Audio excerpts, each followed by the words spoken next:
रामायण। मैं काल हूं। कैसा संयोग था। इधर महाराज दशरथ के प्राण निकले और उधर श्री राम, सुमित्रा, नंदन, लक्ष्मण और जानकी गंगा नदी के तट पर पहुंचे। जैसे राम गंगा के तट पर पिता का तर्पण करने पहुंचे हैं। राम को गंगा पार करनी थी, नौका भी सामने थी, किंतु निषाद राज कहीं नहीं दिखाई दे रहा था। लक्ष्मण प्रतीक्षा करते करते अधीर हो गए। राम चिंतन की मुद्रा में थे, जैसे उन्हें अयोध्या के सूने होने का आभास हो गया।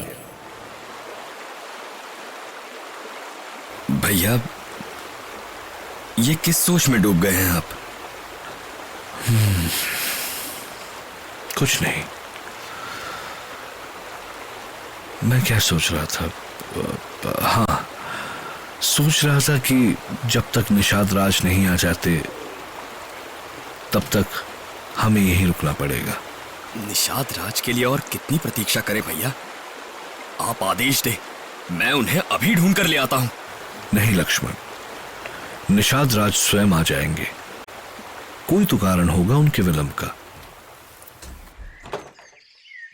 वहां जाना तो है, पर हम कैसे जाएं? कैसी बात करते हो जी? तुम निषाद राज हो और वहाँ घाट पर लोग तुम्हारी प्रतीक्षा कर रहे हैं। जाके उन्हें नदी पार नहीं कराओगे तो हम खाएंगे का? अरे पर हम कुछ और सोच रहे हैं भगवान। आज हमारे जीवन का सबसे बड़ा कमाई का दिन है। जो आज कमा लिया वो जन्म जन्मांतर तक काम आएगा। कैसा उल्टा सीधा बात कर रहे हो जी? घर में बैठे बैठे जन्म जन्म भर की कमाई का सपना देख रहे हो? बौरा गए हो का? सुनो, कहीं तुम भांग धतूरा तो नहीं खा लिए?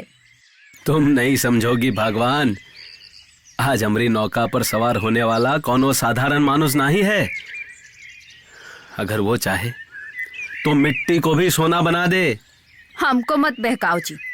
तुम काम पर जाओगे या हम जाएं? तुम तो बना बनाया काम भी बिगाड़ दोगी। तुम चुपचाप घर में बैठो। निषाद रानी हो, रानी जैसे ही रहो। हम विचार कर रहे हैं कि इस अवसर का लाभ कैसे उठाएं। तुम तो ऐसी बात कर रहे हो जैसे घाट पर साक्षात भगवान आ गए हैं। तुम ठीक है समझी। घाट पर भगवान ही आए हैं। उनका कृपा हुआ तो हम भवसागर से पार हो जाएंगे। अच्छा, अगर ऐसन बात है तो सोच का रहे हो?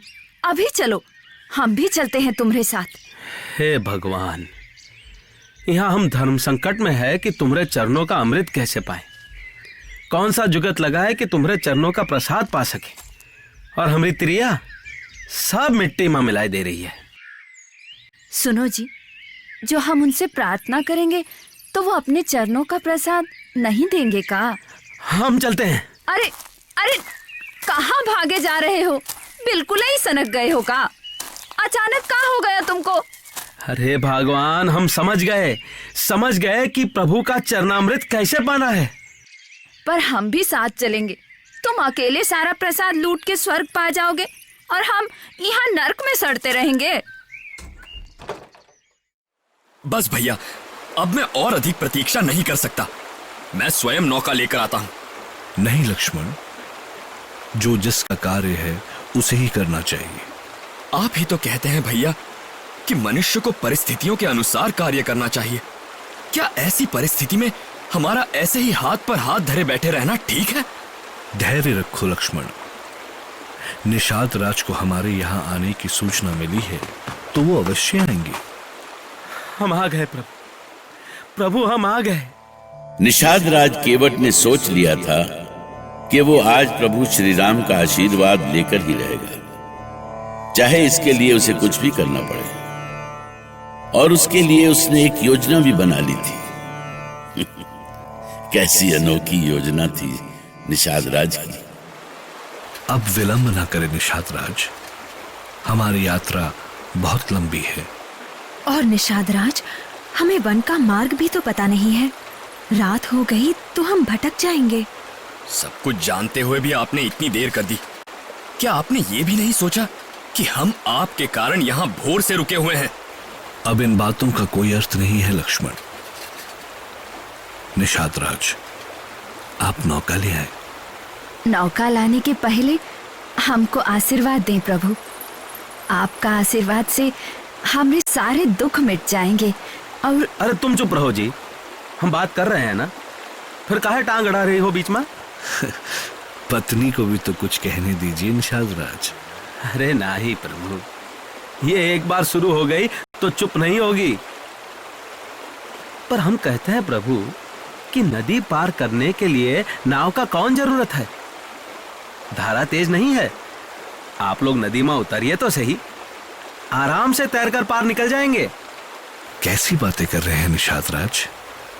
हम कब से आपकी प्रतीक्षा कर रहे हैं और आप हमें बिना नौका के नदी पार करने को कहने लगे।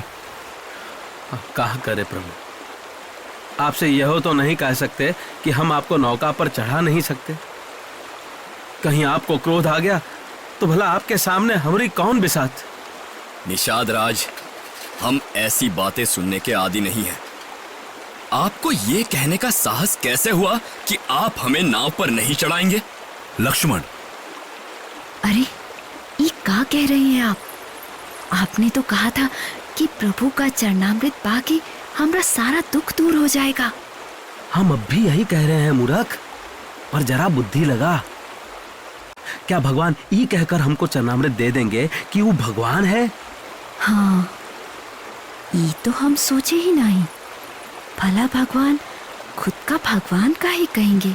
तो बस अब तनिक धीरज रख और देख कि हम क्या कर रहे हैं।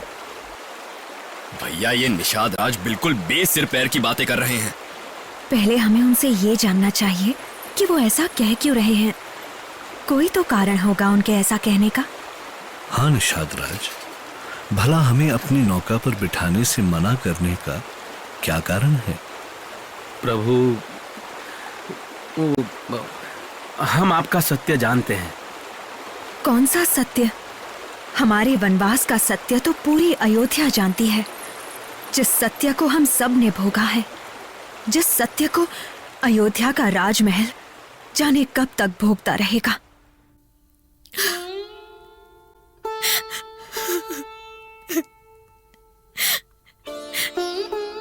ऐसी कौन सी भूल की थी हमने कि ईश्वर ने हमें ये दंड दिया है? गुरुदेव, आप ही बताइए, कौन सी भूल की थी हमने?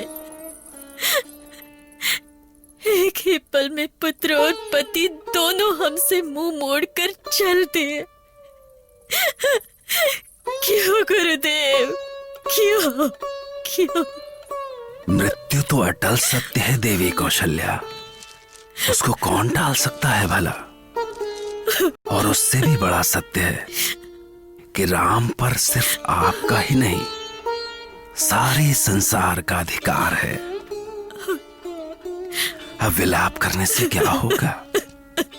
जो होना था सो हो चुका। अब जब राम, लक्ष्मण और सीता यहाँ नहीं हैं, तो आप कुमार भरत और शत्रुघ्न को यहाँ बुलवाने का प्रबंध करें। अवश्य गुरुदेव,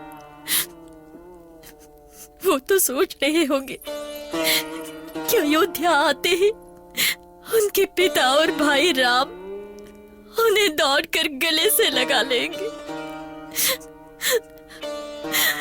उन बेचारों को क्या पता कि यहाँ अयोध्या में हम सब पर कैसे बिजली टूट पड़े हैं।